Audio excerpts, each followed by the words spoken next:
Hi guys, I'm Shmee. Hello and welcome back to the channel where today we're talking about a little problem that I've had with the Ford GT that you might have seen after the last outing. Of course, the car is not here at the moment. Today we are heading to pick it up and bring it back to the Shmuseum. But after I went up to SCD's secret meet, yes, it wasn't so secret. There were many a hypercar out on track at Donington Park, and I drove in the Ford GT around with the likes of LaFerraris, 918s, F50s. Incredible. On the way back home, after everything had gone completely fine, I'm cruising down the M1, down the motorway, back towards London, and smash. Yes, the windshield had certainly seen better days. There was nothing in front of me, no obvious reasons why, and the damage was really quite bizarre. I want to talk a bit more about that today while we're heading out to go and get it, explain all the cost, the details, what's been involved, because it's actually been a lot easier than you would probably think for such a car. Now, windscreens on cars get broken. I've had a few changed over the years. I don't think we have many cars here that are actually on second or even third windshields. I remember when I owned the Vantage Roadster the first time, I definitely had to have it changed. And the funny thing about this actually is that I know this is the windshield that went in when I owned it, because that's the toll tag mounting thing for France that I had back at the time, and the road tax disc holder that I put in it. I remember buying that one with the Aston Martin logo. So that's definitely the glass that I put in it at the time. The others are all good. The GT8 and the 675 both have some minor marks. I did have to change the glass on the G63 and on the Taycan. Those both got cracked windows. It's just something that happens. It's life. But let me show you the stories that I posted at the time of the Ford GT. After a super successful day at Donington with Supercar Driver, it ends, unfortunately, with that. And I have absolutely no idea what that was. Not a single car within 300 meters in front of us. Massive explosion. Apparently driving on a track isn't dangerous, but driving down the M1 is a disaster. I have no idea how it's done this. It's insane how that's smashed. Obviously it will get a new window, that's not the worst thing that's happened. Just when you look at this, it's taken out a layer of glass from here. There's like 2 different impact points, and I didn't even see it in the air. It's like 10 centimeters, it's about 10 centimeters across. It happens, right? Normal stuff. Windscreens get damaged, but normally you're following a car, maybe normal following distance, you see something flick up off the tires, you watch it coming through the air, you see it hit the windshield, and you get a nice little crack. And it just kind of happens, and that is life.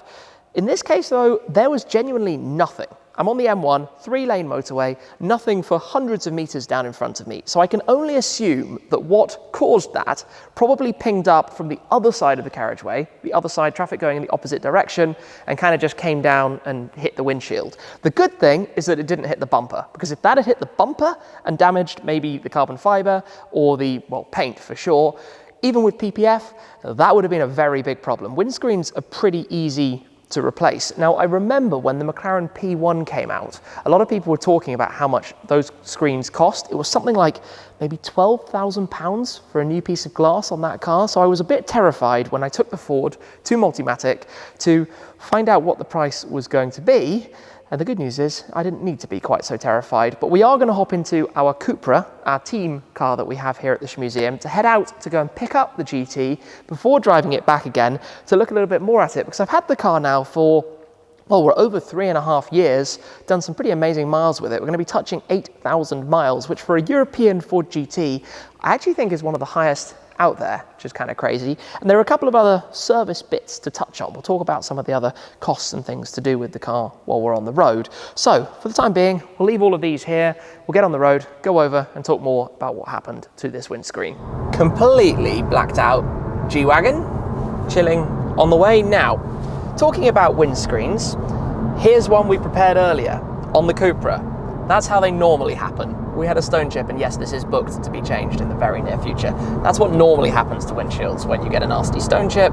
This instantly had a few little cracks coming out from it beyond the point at which you can repair them. If they're much smaller, you can still repair them and they'll get some extra life going forwards.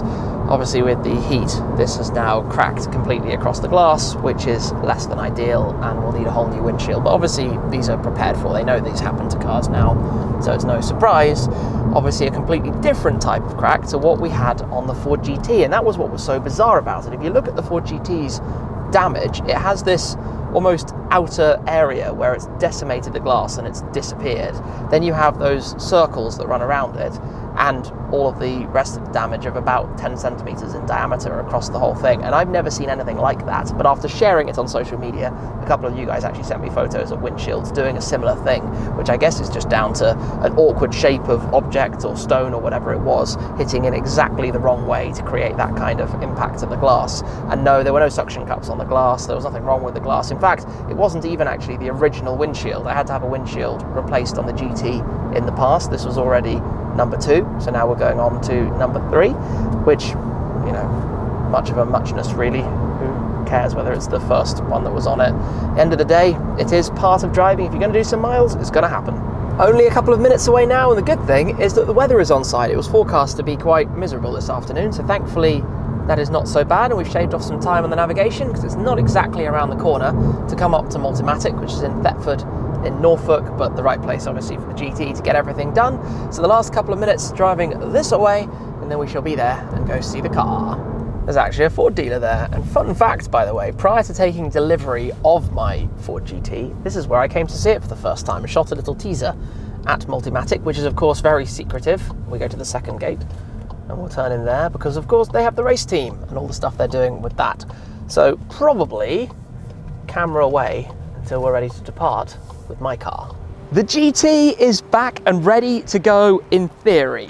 It's quite windy here, so I'm hoping with the fluffy mic that solves all of those problems, but we have good news and unfortunately we have some bad news. We'll do the good news first, then we'll get to the bad news. And the good news, of course, is that we now have the new windshield, and obviously windscreens on cars are changed all of the time, but having had that massive, almost like bullet shot damage right in front of the driver's eye line, that wasn't ideal. Now, when it comes to the glass on a car like this, it's not like somebody just comes to you and it gets changed in front of your eyes over a couple of hours and then you leave it for a few hours and then you're good to go. To do this is a much more involving process. Things like the A-pillar trims being taken out, the wheels actually have to come off so you can access from underneath, various different parts have to be moved.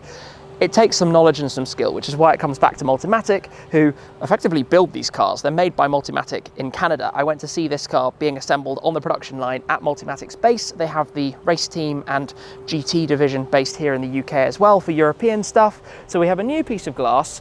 You might be wondering roughly what does that cost, because you know, a piece of glass like I think I need on the Clio V6 is probably £300 or £400. On this, safe to say it's a little bit more than that, but nothing like what I feared it could be. The new windscreen, long story short, is about £2,500. It's not too bad, really. It's not too bad at the end of the day. £2,500 or so for a new piece of glass, if something like that should happen. And I have no idea what made it so bad, because in theory, a stone, even from a car going the other way, wouldn't have been hitting quite so fast. We're on cruise control at 70 miles an hour. But yeah, somehow it managed to cause the damage it did.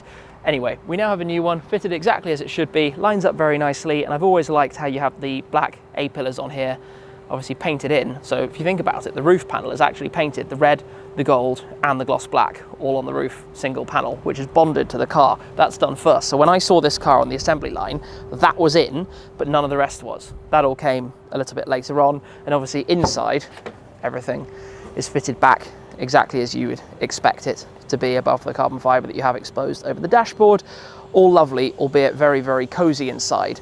The not so good news, we need to talk about, let's say, the bad news with the GT at the moment, which is that for some unknown reason with the car, since I drove it here, it has developed a bit of a rattle from something in the exhaust system, presumably the baffles in the exhaust. And remember, this is actually a newer system that was only fitted to the car a few months ago after my US system developed a fault and had to be replaced, and because we're in Europe I couldn't fit another US system. I might actually just start it and see if we can hear some of this very quickly. Hopefully, yeah, the key's still inside the car, so let me just lean in awkwardly, foot on the brake, start this up, come round. And this actually happened with my first UK exhaust, the original one. You can't really hear it. Right now it just sounds like a nice burbly V6, just the occasional little odd noise. So we're going to take it for a short little drive,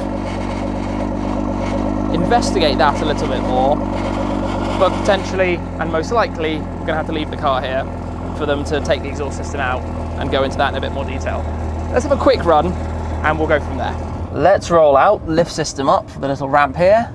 Got to remember to drive on the left, even though we are in a left-hand drive car.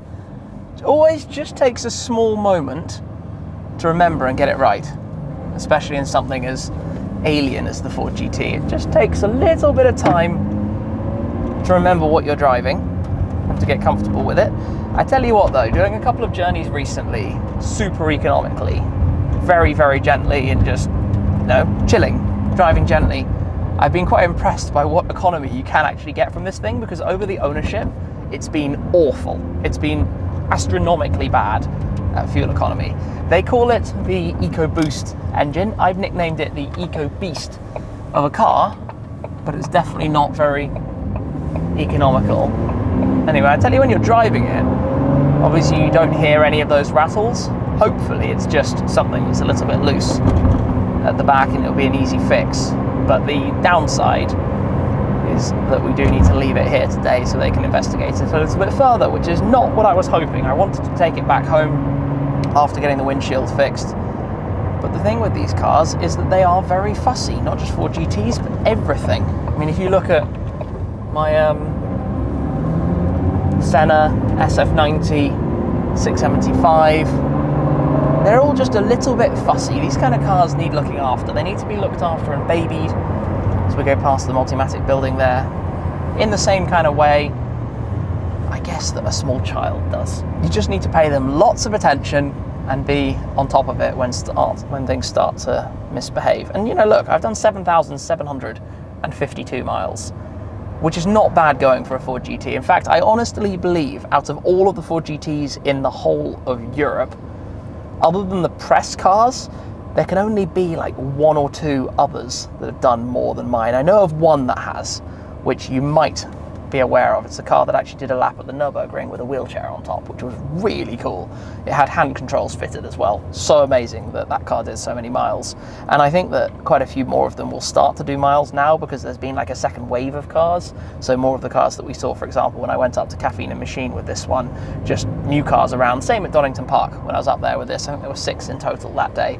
So amazing to see, obviously, owners being less afraid of them. And I think that happens when they've just been around a little bit longer, because when it was so new on the market, people were generally scared of actually driving them and doing miles. But at the end of the day, this is what it's for. So I don't know what's going to happen. If there is a problem with the exhaust back there and I have to change it again, it might make sense to change it to, well, maybe back to a US exhaust, or given that the car is now beyond the warranty period and there's no extended warranty available, when it gets to 3 years old, that's it, your warranty is finished. Maybe at the end of this, well, given it's over 3 years old, I could just put something completely different on it. So I'll certainly be considering some options and looking into what's possible on that front. But yes, for the time being, I suppose I've proven what I wanted to prove, which is that you don't really notice it when you're driving. So it's only really a problem when the car is parked up and idling, whatever it is. I am going to pop it into manual because it's just more fun. The thing with a car like this is it's so crazy to drive it on the road. You know, it's just beyond the performance envelope that you can realistically use. Feel-wise, is mega. Just feels really special. And then when you come out of a roundabout, watching out for the truck, and put your foot down,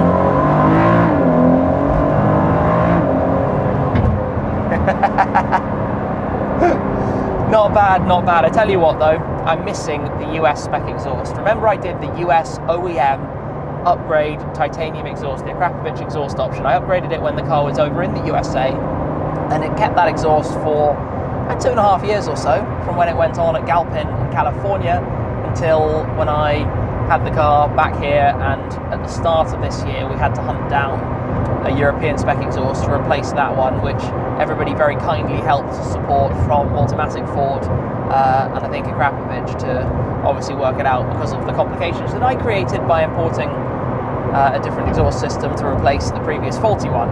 Anyway, we will have to decide exactly what happens next, but for the time being, I think I'm going to take this back, because when it comes to a car like this, a car of this value and this nature, you kind of need to look into it and just do it properly. There shouldn't be any other risks, but of anything happening if I were to drive it and take it on another trip or another track day or something, but it's not a chance I fancy really taking. So we'll go back, park up the car with the guys, and probably hop back in the Cupra to take it home. So like I said, some good news and some bad news. Good news, I don't have a golf ball sized hole in the glass in front of me. The bad news is that the exhaust is playing up again. Not good. Not good at all. I think this is where you can hear it dropping the gear. Yeah, that's where you can hear the strange noises that it's making. So we will let the guys have a proper inspection. Hopefully they'll be able to find out the problem. We've now driven past that Ford dealership a whole lot of times. Hopefully they can work it out quickly and easily. We'll have another update when the car is back in the garage. But for the moment, yeah, we will be leaving it right here. Yeah, pop the lift back up for the entry here. We'll go get this parked up inside somewhere and leave it for there for today. Well, I guess that's going to be it for now with the GT. I will go hand them the key back. It will be quite fun eventually to have the GT with the Focus RS. Well, we've had those two together for 3.5 years, but finally with the GT 500, which should be here. It's a little bit delayed, I will say that right now, by the way. The ship is a bit behind schedule, so that's probably not going to get here to the UK until, I would guess, in the region of early September. That's kind of my hope at the moment, and then it has to go through the import processes, and that takes 4 weeks, 6 weeks, something like that as well, until eventually we will have all three at the Shmuseum. Bring it on. On the way back, and the rain has started, so brave move for the Jag F-Type. Although if they keep driving, they won't have the problem. This is why I'm glad that I'm not driving the Ford GT home. Wow, well, that kind of came out of nowhere. I mean, it's only a little bit of rain, but hey, better in the Cupra than in the Ford GT. We've made it back to the Shmuseum. The Cupra is parked up outside, and yeah, we don't have a red and a gold Ford GT parked right there for now. I think this probably is going to be a quick turnaround. Certainly hopeful that that's going to be the case, and it's a big thanks to the guys actually for cracking straight on with it to try and work out what's going on, because that noise wasn't there 2 or 3 days ago.